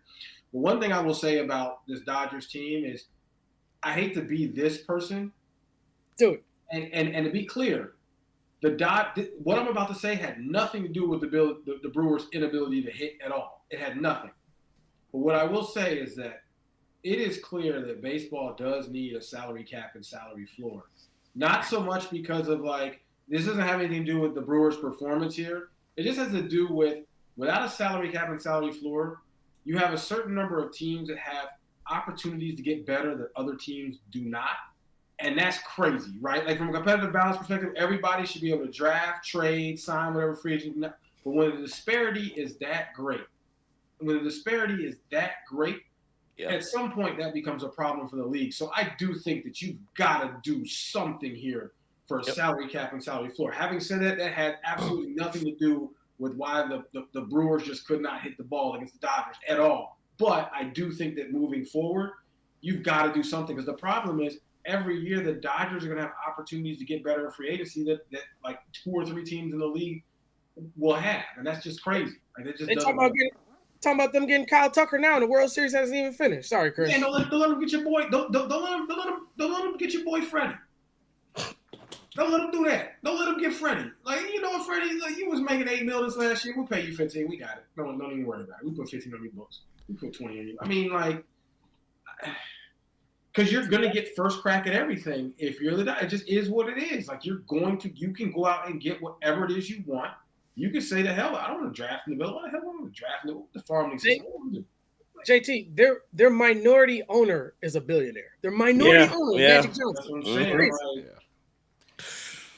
It's just one of those. It's just one of those things where you look at this and you say, "Well, how many teams can do this in the Major League Baseball? Maybe 3." No, I'm sorry. Wembanyama is 40. He has 40 right now. 40, 15, and man, the league is done. Jesus, this dude is hitting. Bruh, this is ridiculous. Sorry. Yeah, this is I would ridiculous. just to talk. My prediction is Dodgers in 6. I think I respect the Blue Jays bats, but I think the Dodgers only losing 1 game in the postseason so far. They've rested their arms. The Blue Jays just went to Game 7. I think it all stacks up in the Dodgers' favor to repeat. So that's it. But they say, Blue Jays lose. Can I ask one more question? Yankee loose. Can I ask one more question? I know we got to go. Yeah. So, because I'm kind of going off of Maddie's thing when Maddie was like 76ers know how to draft. So I guess to you gentlemen, would you rather have a general manager that is great at drafting, if you had to choose one, or one that is great at signing free agents, making trades, and signing guys off the street? It depends on where your team is. It depends on For the Milwaukee Bucks. For this Milwaukee Bucks team, let me clarify. If it's the Bucks, I'd rather have John Horst, who does those other things outside of drafting. But you can make the argument that if John Horst drafted well, you wouldn't be in the situation you're in right now. And again, Aiden Johnson would be, because again, what did we just? I mean, so again, it's kind of catch-22 because what do you think? You think about it. What did the Bucks just have to do? We just been crying about getting younger, faster, more athletic. We had to figure out a way to do that with guys. And again, this is where John Horst is a better guy. He's a better evaluator of talent already in the league versus an evaluator of talent that is not in the NBA, because he can look and say, ooh, let me get Marjan for KPJ. Ooh, okay, Gary Trent Jr. can make some moves, can run. Ooh, we waited too long, but let's replace Brook Lopez with the Miles Turner here. You know, AJ Green, and now you can make the argument. You go back to AJ Green, not drafted, but he was an undrafted free agent. That was a hit that John Horst had. But yeah, Ryan Rollins, another guy. That was a trade, though, right? No, that wasn't a trade. Again, It was the Wizards. but that's a guy. That is I'm evaluating talent that's already in the league, and that's how I'm getting my young guys. And oh, by the way, I need you to maybe get in a little trouble, so you come to me a little cheap, and we had to rehabilitate, get up out them targets, and stay out the police report. And so that's just how it goes. But yeah, I see what you're saying. But again, if John Horst had drafted well on the front end, then hell, they just got Tyler Smith gone. You traded AJ Johnson away, and AJ Johnson. Here's the thing: AJ Johnson still wasn't good enough because it was one thing. Like Bucks fans were losing their mind. They were losing their mind. Oh, we traded AJ. John, I wanted to see. He can't crack the lineup in Washington, and they've seen him for a whole year. So I'm just saying, like the picks with Tyler Smith, you get rid of him, doesn't work. Ajax barely hanging on in the league. Is Marjan still in the league?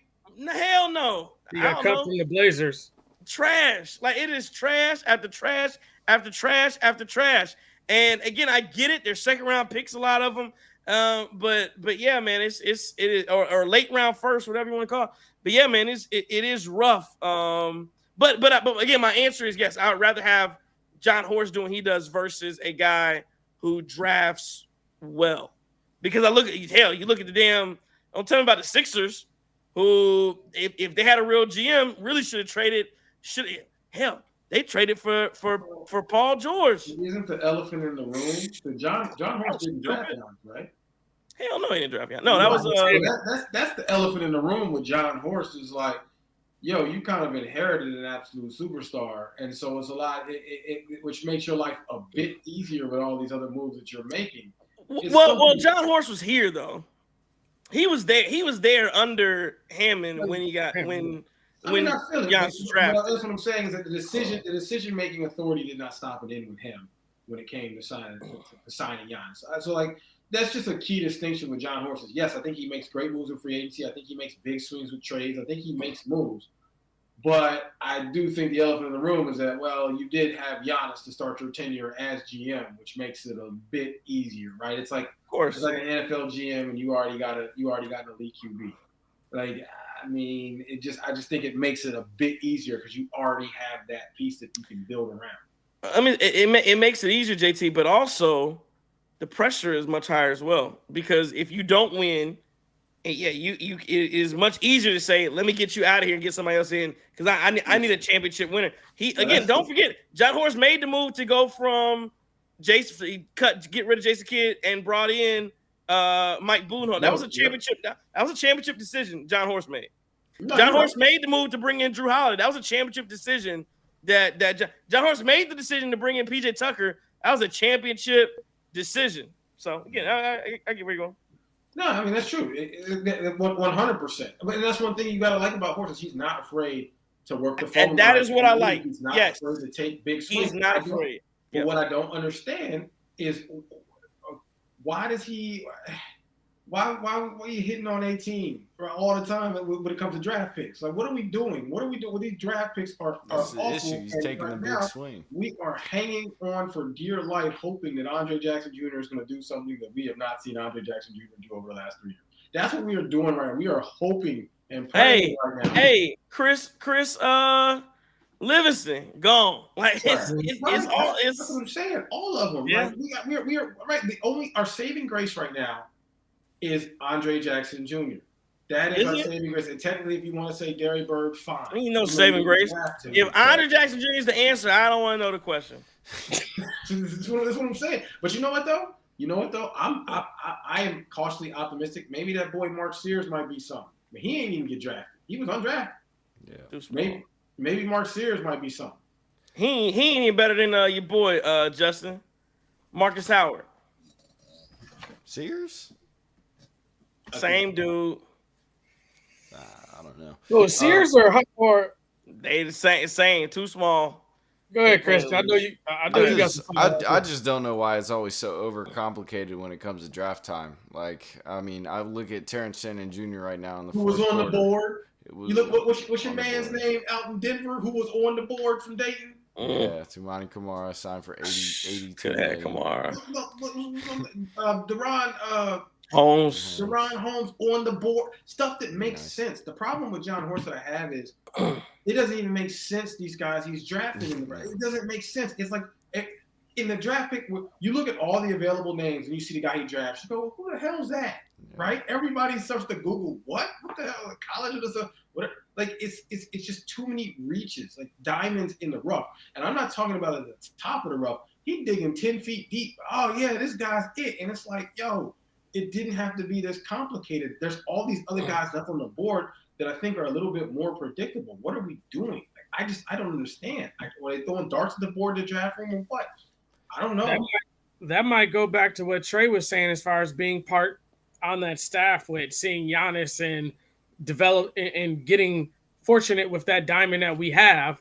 And maybe he's trying to take another swing for that. I mean, we saw Hammond do it after it, though, right? With Thon Maker and some of the other guys too. So sorry, Chris, I didn't mean to cut you off, bro. No, you're good. I'm pretty much case closed on that. Like that it was a debate when we first started doing this show a little bit, and then it just kept happening. Like we started doing live draft shows, and it's like, really, like, who is this guy? And then it spiraled from there. So hopefully maybe you get some different, I guess, scouts in the department that can give you some better insight, because it looks like they're just going overseas, going to these third world leagues and getting people that are just not able to produce at the NBA level. But I mean, I love the fact that John Horst has now accepted accountability and is starting to cut them. Like, at least he's doing that, because at first, those first couple of years, he was just hanging on to dead weight at the end of the roster. So I'm okay with it. Yeah, no, 100%. And it's definitely about time they made those moves to get rid of some of those guys that didn't have any business being in the league in the first place. I know you did want to, for a second, go into Pat Connaughton. Saw he made the team out in Charlotte. That was really, really nice. Really nice that they gave him a shout out and basically said he does everything the right way. And that is Pat Connaughton, man. He's the ultimate teammate, ultimate team player guy. He is a guy you want to have at the end of your bench. As a leader, as one of those leader veteran type players. And again, you know, I'll say this, man. The NBA, you are, to me, I'm looking at Wemby, I'm like Cooper Flat. This is the year I think we're starting to see the changing of the guard. And it's been the shift has been happening anyway. But yeah, Pat Connaughton is a vet at 32. Like he's like 32, and they talking about him like he on his last legs. But I mean, the Cooper Flags, the guys that are under 25 in the league right now are really taking – I mean, Thompson last night, you watched him. But the under 25 guys in the league are about to take over. And you are seeing this older group, the Stephs, the LeBrons, who's going to be out till November, your KDs who was calling timeouts when he didn't have them, pulling the Chris Webber's last – like I think you're really gonna start to see those guys. Not to say they phase out completely, but the NBA. I hope you're watching and you're looking to see these guys under 25 because you know they as Prime would say, they coming. And bringing Louis, Jabari Smith Jr. Another one. Smith. Yeah, man, it's a bunch of good. They brought their luggage with them. Like, hey, you know what? The funny thing about that whole Prime thing, you know, Prime was like, we coming. I brought my luggage with me, and it's Louis. Hey, man, if we're going to talk about it, switching gears, Kurt Signetti in Indiana, he brought his luggage with him, too, from that Sun Belt.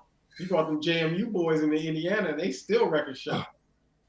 Luggage might not be Louis, it might be Samsonite, but it's rolling. There's no question about that. That luggage rolling, bro. Well, he got a Louis check now. He got a go-yard check now. He can have a little more if he went to Penn State. But oh, Lord. Hey, style ain't Louis, though. That's the thing. Like, he getting these Sun Belt kids is going there and going belt to ass against this Big Ten. It's unbelievable what Signetti's doing in Indiana. I don't know if they're all Sun Belt kids. I think he's got a couple years under his belt now. I think he has got 7 Big Ten 4-star recruits on this roster, Chris. That's it. Transfer portal. 7 4-star recruits. And it's not from James Madison. I'll tell you that. They're not coming from James Madison. No, the 7 4-stars aren't from James Madison. But what I'm saying is that he's got 7 4-star recruits on this roster out of 100-something guys. And he had, would he have like 12 or 13 JMU transfers? And even more, he's got a ton of JMU transfers on that. I mean, well, I think that's probably the most school, like he got the most individuals from JMU. Yeah, He's done a hell of a job in Indiana. There's no question about that. If you look the past, when them boys beat that Ohio State Buckeyes, y'all gonna have to put some respect. They're gonna beat Ohio State. They might. I don't think Ohio State's gonna lose a game this year. I think it's that clear cut that they're the best team in the country. I don't know about that. They're giving up less than a touchdown a game. It's ridiculous what they're doing. I mean, that's true, but like that, I think the offense is where you start to have. Even though the offense, Saying threw for 400, 4 touchdowns, no picks. I think Ohio State. Listen, I think Ohio State is a good team. Yeah, 2 bye weeks, Chris. I'm not putting any money on Ohio State going undefeated. Absolutely not. Absolutely not. I can't do that. Can I? Chris want to make a wager. I mean, we can. See, here's the thing. Like, they really, and I'll keep it short, but they lost Knowles to Penn State, the DC. They hired Matt Patricia, and everybody thought he was going to be terrible. And he was on Bill Belichick's Super Bowl winning staff for a long time. Like, he has that team playing an NFL level defense with obviously NFL caliber talent. And they just look like it's a suffocating defense. I don't know who's going to be able to, like, really put up more than 20 on them. Well, see, that's the thing is Matt Patricia with them blitz. Matt Patricia's giving them boys hell. He has corner. He has Arvell Reese. I thought it was just Arch Manning. Matt Patricia got these boys in the opposing quarterbacks in absolute hell. Ohio State. You know the great thing about that game last week against my beloved Badgers? You didn't watch. My Green Bay Packers got to see some good cornerbacks to draft next year. That game. Can I say one thing about Pat Connaughton? If I'm sorry, JT. I just and Trey did a good job but when you actually read that story, that dude they basically told Pat, you're not gonna make the team. Mm-hmm. And he went in and put his nose to the grind and found a way to make the team. And like I said in my tweet earlier, it's all of us face these struggles in life. We face these challenges. You got people that may be listening, facing medical challenges, facing challenges with your lady, your man, whoever at home, your dog, your work life, whatever the case may be. And read that Pat Connaughton story and apply that to your life. Because that is, and I get it, man. I don't have Pat Connaughton money. You know, we got 2 lawyers on here, Chris, so they might got Pat Connaughton, buddy. I got Pat Connaughton money, man. JT got the super black card. I don't have my own venture fund. No, sir. No. But seriously, use that stuff and apply that to your life. It's such a warming story. And now he's almost like a player coach with Chris, what's my boy name? Not Chris Lee, Charles Lee, right? Charles Lee. Sorry, but sorry. I didn't mean to jump back to the basketball, man. You know, Chris, there's nothing else we can say about those Ohio State Buckeyes. Hey, JT, I'm the cheapest brother alive. You try to bet me, I ain't taking that bet ever in life because I'm scared to bet. I don't lose any money. I donate enough money to this NC educationary fund with losing all this damn money on FanDuel. But don't take that bet with Chris King. Them boys ain't losing, man. They stupid. You know what? I think Indiana plays them in the Big Ten championship, and I think that's I think Indiana pulls that upset. But again, that's right now. We got to see a couple weeks down the road. Ohio State by 2. So I think Chris is right through the rest of the regular season. I just don't see a loss for this Ohio State team. I think they got Purdue, Penn State coming up. That's a mess. Purdue, UCLA, Rutgers, Michigan at the end of the year, always a close one. Battling with Michigan, but I don't think this Michigan team has the juice. I think Bryce Underwood will be very good eventually, but very good is not this year. I don't think very good is going to happen this year. I think Indiana is the greatest school ever. I think Trey's dad will agree with that because the greatest fraternity in all the history of the land was founded at Indiana University. However, what I'm going to tell you, Ohio State by double digits, JT. Against Indiana? Yeah. Indiana, you think they did the same thing last year. They did the same thing last year. I take $100 out of the Guru's bank account to take that bet too. I ain't gonna take it on mine. I got a second to the savings, like Kevin said. Yeah, check what y'all think? Last topic, we gotta go to bed, man. Everybody got to Wednesday. What y'all think about these G League players going to college? Oh, it's terrible. Why? It's awful. Have you guys seen the story, Justin? Because they're 21 years old. Like, bro, they were taking everybody else in college. They're taking freshman classes. They can make so much more money going the college route than playing in the G League. Well, they Okay, should have I'm made about that that. bad decision in the first place. No, I'm saying, what do you think that does for the college game? Is you got G League players now coming back to the college. I don't have any problem. Yeah, they 30 years old anyways. I'm sick of all these 30-year-olds playing games anyway. I'm just too much. If you're gonna let 30-year-olds play and all these guys gotta reclass and my pinky toe got hurt, so I get to get another year. And then my mom's sister's brother had cancer of the esophagus, so I gotta move back home. So let me go back and get another medical rep. I'm sick of it. This kid in Miami. What's the dude from Miami, the tight end that played? He was on his like 9th year. I'm sick of it. Yeah, man. If you're gonna let all them boys play, let them play too. It's professional. That's the thing. It's one thing if it was true amateur athletics. It's not anymore. These are the guys in the G League tonight are just as much pros as the guys that are playing at Ohio State and Miami and Florida State and all those places. To me, so why not commingle, mix? I don't care. It's a free for all, and yeah, I don't have any problem at all with it. With the G League Ignite guys going back to college, get your money. I got a problem. I 100% got a problem. And listen, man, I know we there's been a mockery made of amateurism, but come on, man. Now you have professional basketball players coming. These guys are professionals. Hold on, JT. JT. There's no parallel to football either, brother. These guys are professionals. These guys are professionals. Again, yes, technically, but they are. See, it's tough. They get paid millions of dollars, but nobody from a legal perspective is willing to classify them. It's fine. Yeah, okay.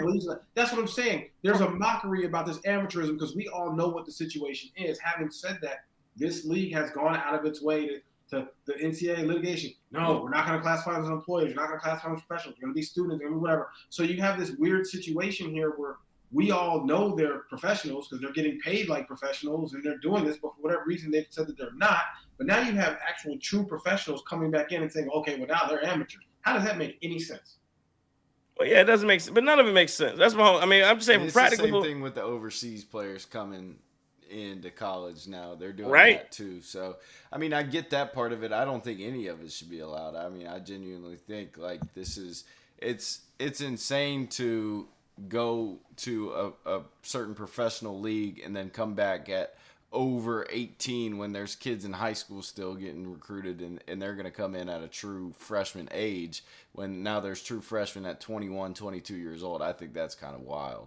So they're giving them 4 years, or are they classifying 4 them? years. I think like 2 or 3. They're giving them 2 or 3. They don't give them a full 4 until somebody sues, right? But I think I saw somebody got 2 or 3.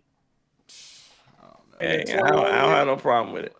Well, if they're 21 getting 2 and 3, there's no difference in like John Thomas coming to the Badgers. Well, now they're going to start giving 5 years out too, so that's a whole nother topic. But yeah, it's basically until somebody sues. Until somebody sues and goes, yeah, we should get 5 years, like you said, or Chris said, or 6 years or whatever. Yeah. Like I said, I just don't have a problem with it. I'm telling y'all, man, y'all watch these Wemby highlights and y'all, it's crazy. His dunks, like these shits are not even impressive. It's just not even. His game is impressive, but like it's just not even impressive because like it's like a Nerf hoop. It's like he's playing. It's not even. I don't even know how to explain what I'm watching because it's really not even fair. He's a cheat code, man. All right, last thing. Any final words on the Bucks? They get a dub tonight, 133-120 over to Washington Wizards. Any final words on the Milwaukee Bucks? Can't go 82-0 without going 1-0. We'll take this win. We got a lot of things to build off on. I think it's a great start for this team. Looking forward to seeing how closely we get to examine and analyze these players and some of their good nights, some of their great nights, some of their rough nights. So looking forward to a new challenge in season 3 with you fellas and getting to know this newly, I guess, revamped squad of the Milwaukee Bucks. I think it's going to be a fun year, and hopefully KPJ stays healthy. Man. Oh, go ahead, Justin. Sure. Bobby, please play better. Please play better on Friday because I don't want to come in here on Friday because I'm going to get fried like an egg. So, Bobby, you got to hoop, man. But, hey, like Chris said, man, I'm excited. I think we saw a lot of good things. We saw guys running up and down the court. Someone said it earlier in the chat, or Trey, you might have said it, JT or Chris, one of y'all said it. But I don't remember seeing a team this athletic since Khris didn't have the brush fade. We talk about Middleton, not King. Yeah. Yeah, man. Listen, man. I'm excited. First game back with you guys. Like I said, it was fun to see the Bucks start off with a win. Gonna be a 1-0 match up versus the Raptors on Friday night. Yeah, you're right. 6:30. So this is in Toronto. Yeah, that's why they moved. Because it's like, that's why they're moving. I didn't realize they're playing to the right. That didn't make sense to me. They're playing in Toronto. That's why this game is at 6:30. That makes sense. Okay, so it'll be an early tip on Friday. But let's see if the Bucks can get it done. We'll be back here with you, of course, after Milwaukee and Toronto. Listen, we appreciate everybody from joining us. I don't know how long the show is going on tonight. I feel like it went for quite some time. Tish says, glad to have you guys back. We're glad that you came back. Listen, man, we appreciate you as always, joining us, having some fun. Follow us everywhere. Follow JT, follow Khris, follow me, follow Justin, Cream City Curveball, all of that good stuff. And subscribe. And if you like what the Milwaukee Bucks did, got to win tonight, hit that like button. Like, subscribe. There you go. Tish says hit the like button if you appreciated anything that happened tonight on this program. And then, of course, you got to tell a friend and tell a friend and tell another friend about the Cream City Crossover. It is the best Milwaukee Bucks post-game show in all of the land. And listen, man, we led the crusade to get Steve Novak off the air, and apparently it worked. So I don't know why I threw that in there, but I did. That's why. You asked. Like, yo, there's a bunch of former washed Bucks legends that can come out there and do what he did. He was not a Bucks legend by any stretch or any means. No. He was an ass. That's why we got it. That's why we led the crusade. Goodbye, sir. Legend. Goodbye, sir. Go stand on the corner and yell. Right? Go yell in the wind. Ain't no different than Jamal Crawford though. Jamal Crawford's not that good either. I don't know how good Wes Matthews is. But that's another. He's trying to burn down the entire state of Wisconsin in one take. Yeah, man, I don't know. It's late because you don't want me to. Jamal Crawford's a Wisconsin guy. No, I'm talking about the Wes Matthews and the Novak. Oh, okay. I was gonna say, Like I said, we'll leave Lisa Byington alone tonight too. Please do. Shout out my dog, Telly Hughes. Okay. What's up? NBC, we forgot. Zora Stevenson. Great job she did the other night, man. Forgot about her. Sorry. And Brooke Lopez had 15 for whatever it's worth. All right, I'm done for real now. Zora Stevenson does a great job. And what's that? Is great. Katie George does a great job too. Absolutely. So yeah, what's she on ESPN, right? Well, no. Yeah, I can't remember. All right. Again, we'll see you guys on Friday after the Bucks and the Raptors. Appreciate you for joining us. This has been a Cream City Media Group production from the Guru Truck the Third. JT, Khris King, Justin. If I am your enemy, it's only because I dare to tell you the